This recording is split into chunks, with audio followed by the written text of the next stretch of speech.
welcome back, and I'd also like to welcome back with us Cecilia Ballou. I was saying earlier, we don't see enough of. She only comes on once a year, it seems. That's Cecilia Ballou. She is the president of Memorial Care Saddleback Medical Center Foundation, and it has been about a year, we think, right? That's right. It's been close to a year since I was last here. Yes, great to have you back. Thanks for having me. Thank you very much. First, let's give a little background before we go 50 years ago. Correct. But let's first talk about what is the foundation, and then we'll get into the history.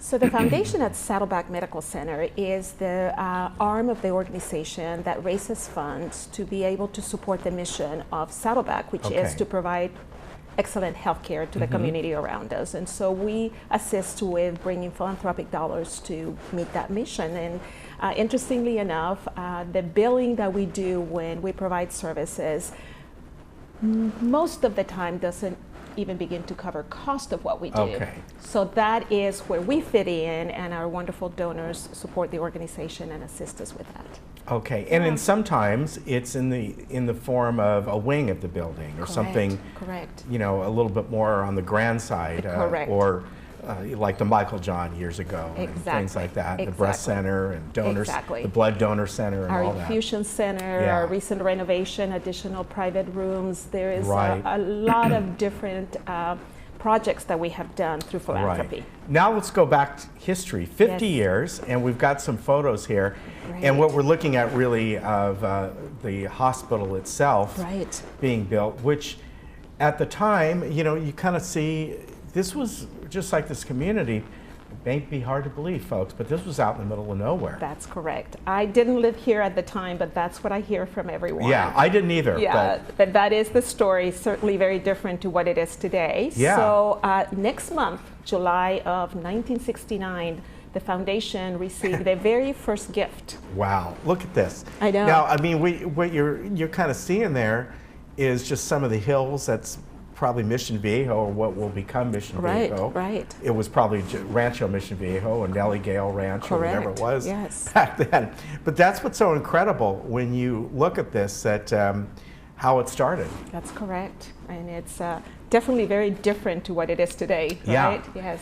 And one of the first donations was from GRF. That's correct. Yeah. So we received the very first gift. It was a small amount in cash, but shortly thereafter, 9 acres were donated in order to build the building. Wow. Yes, so that's how Saddleback Medical Center started, really by this community. This community was absolutely instrumental in our hospital being started and continuing to be what it is today. And back then, it was, again, that's why it exists, because it was originally to kind of serve this community. Correct. Again, you had Laguna Beach, of course, that's been here. Right. But most of these other areas, South Orange County, were a few little things here and there, but not much of anything. That's correct. So our understanding is that many of the members of this community literally went door to door once the land was donated to be able to collect funds to build the very first building that was housed in that location. Wow, that's incredible. Yeah.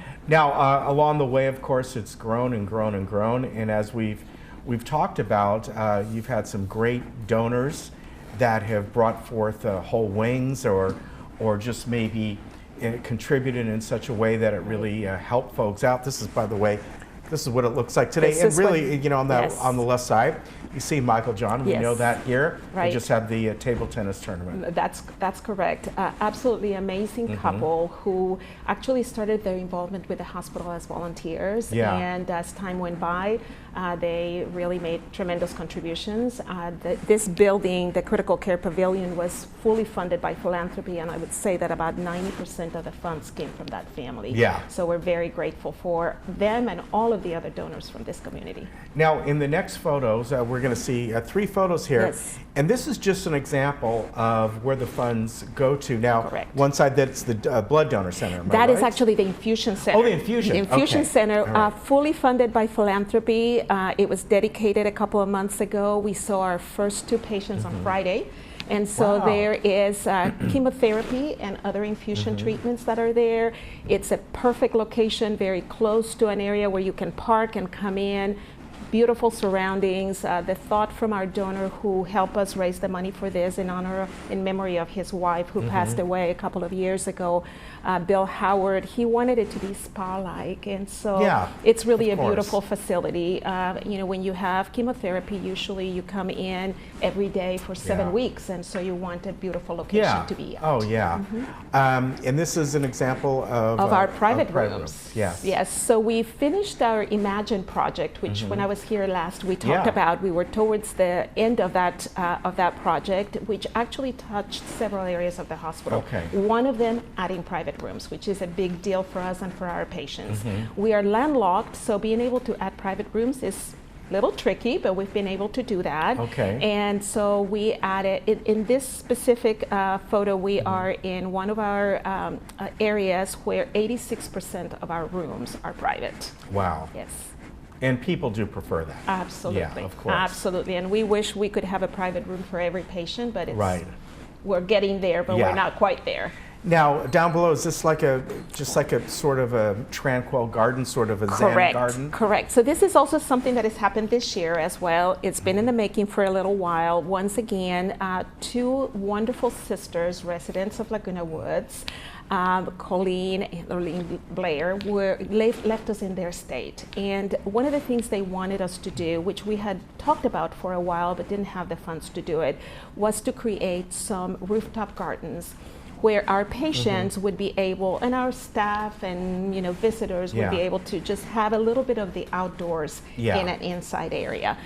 So this area right here is the connector on the second floor between the women's hospital and the critical the hospital, which is Saddleback.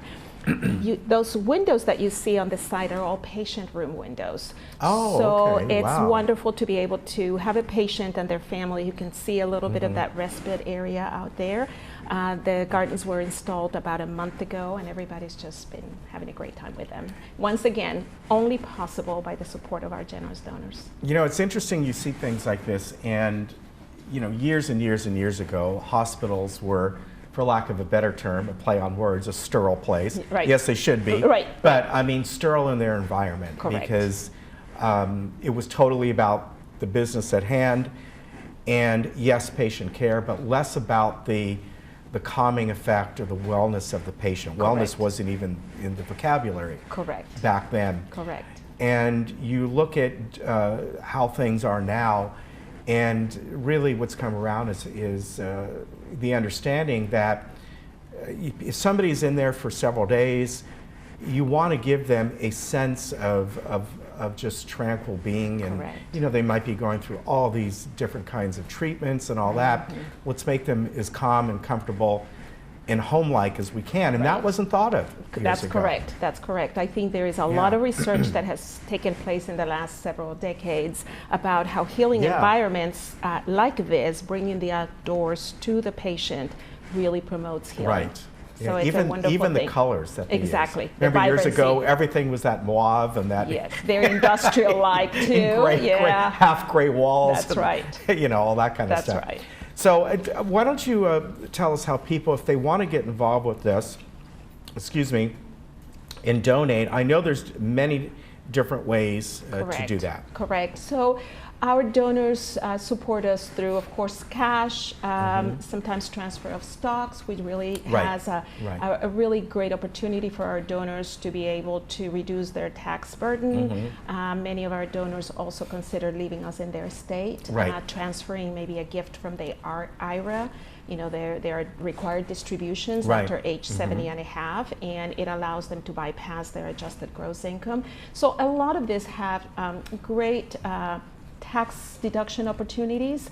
However, the impact to our patients and their families, it really is priceless, and really truly a legacy to this community. Yeah, and you see where it goes. That's correct. That's correct. And anyone who would like to have a tour of our facility, just call our office. All right, and so I'm going to give you a number and a website. The number, this is for the foundation. So if you call a different number that's part of the Saddleback Medical Center, that's fine. Just say, hey, can you transfer me or give me the number to the foundation? Memorialcare.org/SMCF, or the number is 949-452-3333. 3724, and then from there you can find out how to donate. That's great. Thank Good you to very see much. you. Thank you. Don't- Thanks so much not for having another me. year. How about 6 months? 6 months. Okay, All great. right. Thanks We'll again. hold you to that. We'll be right back.